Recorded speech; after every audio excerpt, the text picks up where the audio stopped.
Merci à IBC-SICA de m'avoir permis de présenter notre projet aujourd'hui de manière spontanée parce que j'avais dit que je n'allais pas être disponible ce week-end. Il y a 3 semaines de cela, ils m'ont contacté et j'avais dit que je n'allais pas être là. Mais durant cette semaine-là, j'ai pu avoir un peu de temps pour venir. Donc ils ont accepté de manière spontanée, donc merci beaucoup. Moi, c'est Annie Gaye, je vis en Allemagne depuis quelques temps.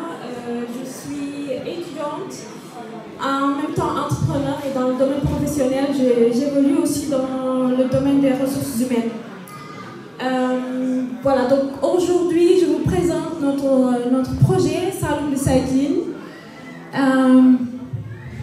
On peut avancer, donc Salum Recycling est né...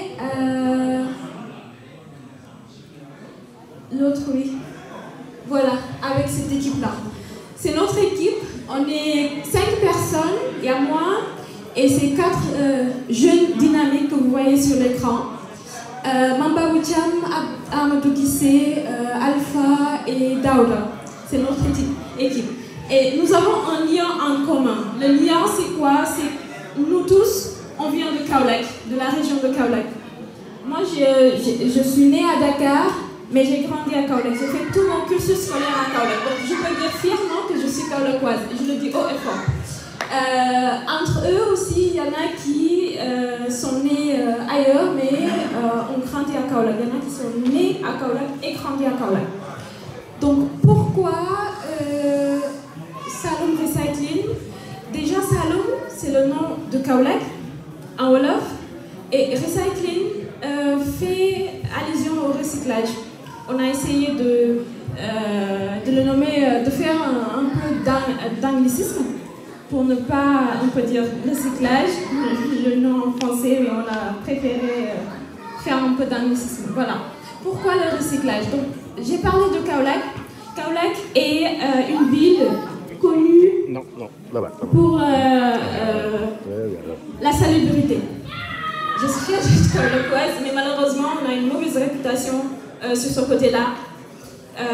Elle est connue comme la ville la plus sale au niveau du Sénégal, même si aussi dans pratiquement toutes les autres villes de Kaolack, toutes les autres régions, on a ce problème-là, de l'insalubrité. Donc nous sommes retrouvés et on s'est dit pourquoi pas créer une solution. On a le problème, on a grandi là-bas, on a vu le problème, maintenant c'est à nous de voir quelle est la solution que nous pouvons apporter pour participer à la protection de l'environnement. On est aussi environnementaliste, on l'est aussi. Donc cela nous a un peu motivés à parler du recyclage des déchets, notamment des déchets plastiques. Donc de là est né notre slogan qui est de l'ordure en ordure. C'est notre slogan. Si vous l'entendez ailleurs, c'est à nous. Donc voilà, on s'est dit, on va prendre cette ordure-là et on va en faire de l'or dur. C'est quoi l'ordure? C'est tout ce qui pourra être comme produit qui sera transformé à travers ces déchets-là. Donc, on ne se limite pas seulement du recyclage, mais aussi de la sensibilisation. Donc, voilà, de la sensibilisation. Mais là, on va en parler après. On va parler d'abord du recyclage. Donc, les déchets plastiques, ce n'est pas seulement un problème du Sénégal, ce n'est pas seulement un problème de Kaolack, mais c'est un problème mondial. On parle comment dirais-je, de l'environnement, du réchauffement climatique, des impacts qu'ont les déchets plastiques par rapport à l'environnement, par rapport aux océans, les déchets plastiques qui atterrissent dans les océans et qui sont mangés par les poissons et qui reviennent à nous. Donc c'est un problème mondial, on en parle partout. Donc nous, c'est particulier parce qu'on n'est pas comme les autres pays. On prend l'exemple de l'Allemagne où nous nous trouvons actuellement. Il y a des déchets plastiques. On ne les trouve pas dans les rues, comme chez nous. Donc eux, ils savent gérer, ils savent manager, ils savent faire la gestion des déchets. Mais nous, on a toujours ce problème-là. Il y a de l'évolution entre-temps, parce qu'on a la Sonaged, entre-temps, chez nous, qui commence à évoluer dans ce domaine-là, qui commence à impliquer les jeunes. Maintenant, on en trouve partout sur les réseaux sociaux, les jeunes qui s'engagent à travailler avec la Sonaged. C'est un geste à saluer. Parce que, dans toute chose, il y a un commencement. Mais nous ne sommes pas satisfaits de ce travail-là. C'est pour cela qu'on s'est dit, on va apporter aussi notre pièce à l'édifice. Salon Recycling est né en 2021 en tant que GIE. On a commencé par les caravanes de sensibilisation au niveau de Kaolack. On en fait d'ailleurs tous les ans. On est à notre deuxième caravane, on en a fait en 2022 et en 2023. Et en 2024, on est en train de voir si on va le faire cette année-là ou le début de l'année prochaine. C'est ce qui manque en fait, ce lien avec la population, parce qu'il nous faut une certaine discipline, il nous faut une certaine conscience des enjeux de ces déchets-là, avant même qu'on commence à transformer. Il faut que nous, en tant que citoyens, qu'on soit conscients de comment gérer nos déchets depuis la maison, depuis chez nous. C'est comme ça que nous vivons ici et c'est pas quelque chose que je vais vous expliquer parce que la plupart de vous, vous êtes ici et nous sommes obligés de trier nos déchets à partir de la maison. Si on ne le fait pas, on risque d'avoir des problèmes parce que ici en Allemagne, le tri des déchets plastiques est une obligation. Tu ne le fais pas, tu as des problèmes avec ton bailleur. Tu ne le fais pas en tant que propriétaire de maison, tu as des problèmes avec l'État. Ou avec, pas directement avec l'État, mais avec les gens qui s'occupent, en fait, qui viennent prendre vos déchets. Soit vous payez plus, parce que vous ne respectez pas le tri, ou vous avez une amende. En tant que locataire, vous avez un problème avec votre bailleur.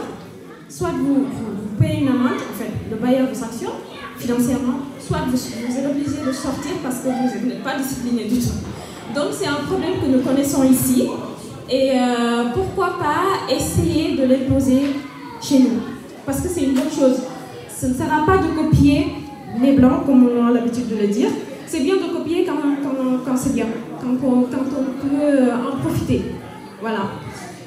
Donc c'est une méthode que nous essayons en tout cas d'utiliser pour conscientiser la population, surtout à travers nos caravanes de sensibilisation. Et donc, le problème est exposé. Là, il y a mon collègue Amadou, qui est très dynamique, qui n'est pas du tout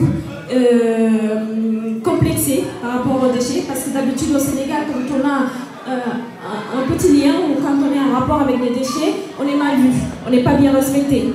Et voilà, c'est quelque chose, c'est cette image-là qu'on va changer par rapport à ce rapport avec les déchets. Et là, c'est moi, on est allé visiter un centre de tri à Gandiaï. C'est toujours au niveau de la région de Kaolack. Donc, pour vous dire qu'il y a des gens qui s'intéressent à ce domaine-là. Il y a même des usines de transformation qui se trouvent au Sénégal, majoritairement occupées par d'autres personnes bien engagées à travailler dans ce domaine, mais on en trouve peu de Sénégalais, ce qui est dommage. Donc, il faut, nous aussi, qu'on essaie de créer quelque chose pour aussi, comme on l'a expliqué tout à l'heure, enrichir notre économie. Parce qu'eux, ils travaillent, ils créent de l'emploi, mais après, ils envoient ces jeux chez eux. Donc, nous, si on prend l'ampleur, peut-être l'argent pourrait rester au Sénégal et pas juste être envoyé ailleurs. Donc, la solution, c'est quoi? C'est la transformation. Pour la transformation, nous n'avons pas encore, il n'y a pas encore d'évolution sur ce côté-là. On peine à avoir des moyens. Comme je l'ai dit, on est pratiquement tous étudiants ou jeunes professionnels, donc on n'est pas fortunés pour mettre en place un centre de recyclage bien équipé avec toutes les machines dont on a besoin. Nous sommes toujours en rapport, ou bien nous essayons toujours d'en parler avec les autorités, ce qui ne marche pas toujours comme on le souhaite. Mais ne perdons pas espoir. Donc, il y a un nouvel gouvernement qui est là et qui aussi s'adresse à l'environnement, qui s'adresse au recyclage. Donc, on attend de voir quelque chose, des changements par rapport à ce niveau-là. Mais on évolue avec les moyens du bord.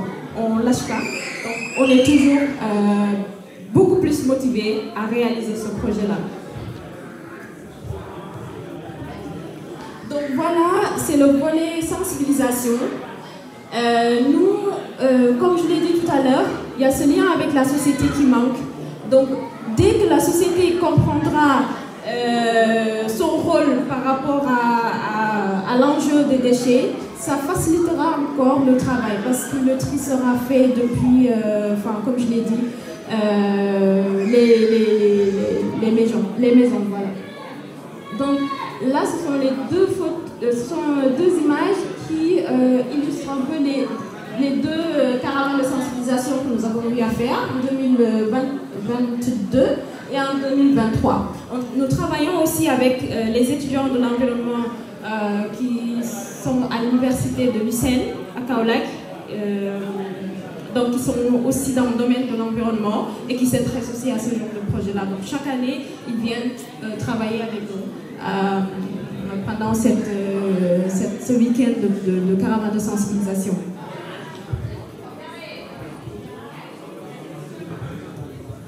Voilà, donc voilà, là c'est une vidéo que j'aimerais bien vous faire. Oups! Vous ne pouvez pas aller loin. Hein?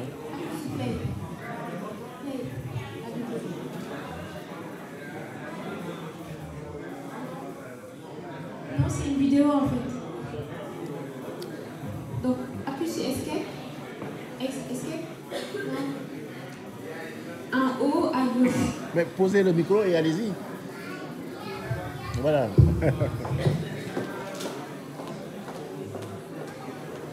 Une jeune femme qui s'occupe du recyclage, de la sensibilisation à Kaolack.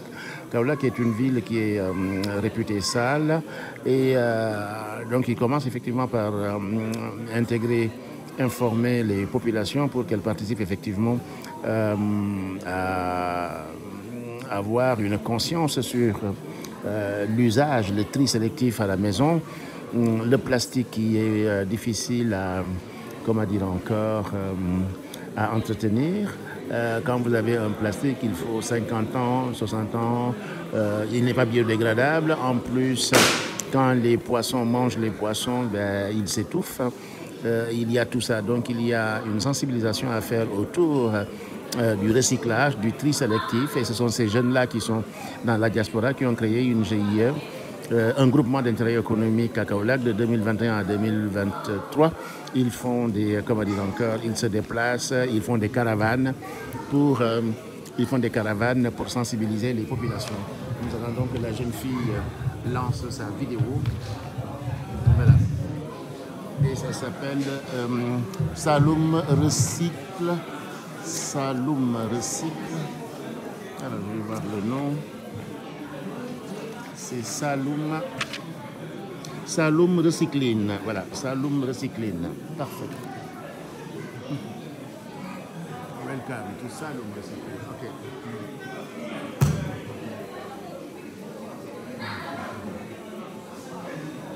Donc, bientôt la vidéo.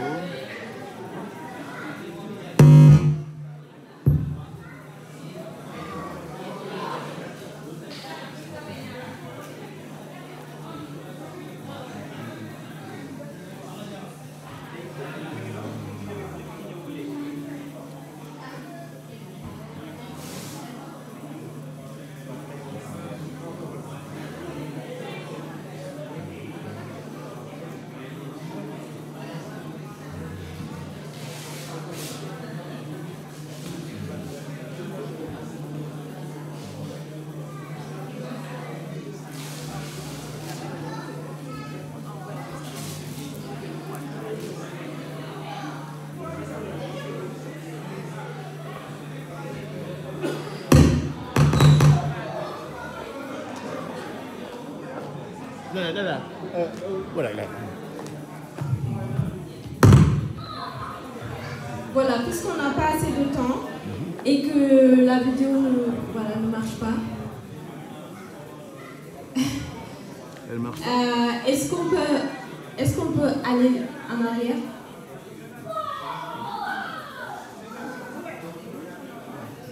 En arrière? Parce que là, on est à la fin, là. Ok. Non. Encore? C'est bon, oui, c'est bon. Bon, voilà. Je vais boucler, il n'y a pas de souci. Là, ce sont nos deux produits. Ce sont des poubelles de tri. Comme vous le voyez, là-bas, à votre gauche, ce sont 4 poubelles de tri. Donc, chaque compartiment, comme on le connaît ici en Allemagne, c'est le même système. Chaque compartiment contient un type de déchet. Le déchet organique, du papier, le déchet plastique. Et l'autre, c'est une poubelle intelligente, comme on le connaît dans le supermarché quand on rend les bouteilles avec les fan flashers. Donc là, tout est made in Sénégal. On travaille aussi avec des ingénieurs qui se trouvent là-bas au pays, donc consommation locale. On peut avancer. Comme ça, on boucle. Ce sera un peu... Voilà encore les 4 compartiments. On avance encore.